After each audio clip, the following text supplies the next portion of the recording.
And we're back. We're back with another bando rip. This was from my summer in West Virginia, actually. Yeah, and I just found this spot driving around. I'll tell you, downtown Oak Hill, West Virginia. Really beautiful area with. Well, I mean, the town is all right. The area, the nature is beautiful. Yeah, I would literally just like drive around and look for spots, and you can't really. Actually, maybe there is a way to use Google Maps better to find like bandos. Oh, I thought the door was open there, and I just flew right into the door.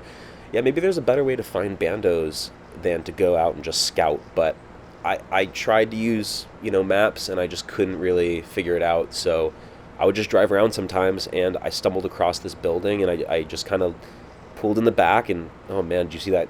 Did you see that green slime? This is what we're dealing with. You don't wanna crash in that.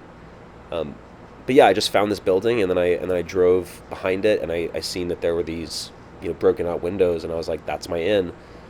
And this was actually my second flight, so I have a little more confidence, getting around here. I think my first flight, which was totally fine, I feel like a person's first flight somewhere like a bando, you're going in kind of cautiously, and you're thinking about what happens, when something goes wrong. And this place, actually, I don't know what I would have done. Oh, I tried a power loop there. I don't know what I would have done if I could not get out here. I don't know if I would have, right? Like it's just not. It's just I have another flight that I want to upload pretty soon here. That's even sketchier. It's kind of a crazy story, but yeah, I mean, your first flight, you're thinking about this stuff, and each flight you do, you're getting a little more confident, and it just gets more fun. But taking a little look in here and just seeing what's around is, again, it goes back to this kind of idea of like novelty. Ayo, little rollout, love tap. I'll accept the love tap. If you're just flying in your house, like you're gonna get so burnt out on that place. Like you gotta go find more and more crazy places to scratch that itch.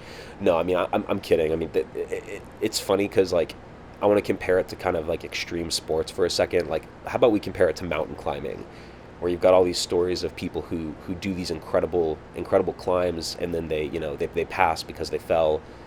And it's kind of like, oh, you needed to one up what you did before to like keep this momentum going. And I think there is a little bit of that with flying drones, where you know you're flying in your living room, that gets boring, so you got to go to the park, and then the park gets boring, and then you got to go to I don't know, it's just there is kind of like a escalatory thing about it. At least there was for me. Now, when I watch certain flights that I did, I'm kind of like, man, you were really chasing some adrenaline there. Like you were really just like going for crazy spots. And I think it's similar to extreme sports in that way, where like people, yeah, they just like put themselves in these risky positions to like get a better experience. And it's cool because with mountain climbing, when the when the unit fails, or when you crash, let's put it that way, when you crash, you are gone. But with a drone, when you crash and you're in some compromised place where you can't physically or legally go get it, worst case scenario, it's like you just are out a drone. And that still remains one of the coolest things about flying drones for me, is you get that kind of adrenaline experience without putting your body on the line. And it's great. It's great. Like I don't know if like an 85-year-old could rip like juicy flicks and stuff like that, but an 85-year-old could certainly cruise around. I don't see why. I mean, arthritis, keeping arthritis in mind. That's why I say that I can see an older person like cruising but not doing freestyle. Um, Whereas like somebody who's 85, like you would not see an 85-year-old on a mountain bike. Like I want you to actually what I want to do for a minute is just like, let's just picture an 85-year-old who's just ripping a mountain bike. Like that guy's badass. Like I'm not gonna lie, he's more badass than me with these drones, and I want to give him the respect he deserves. But I want a little glimpse into that world, and this is how I do it.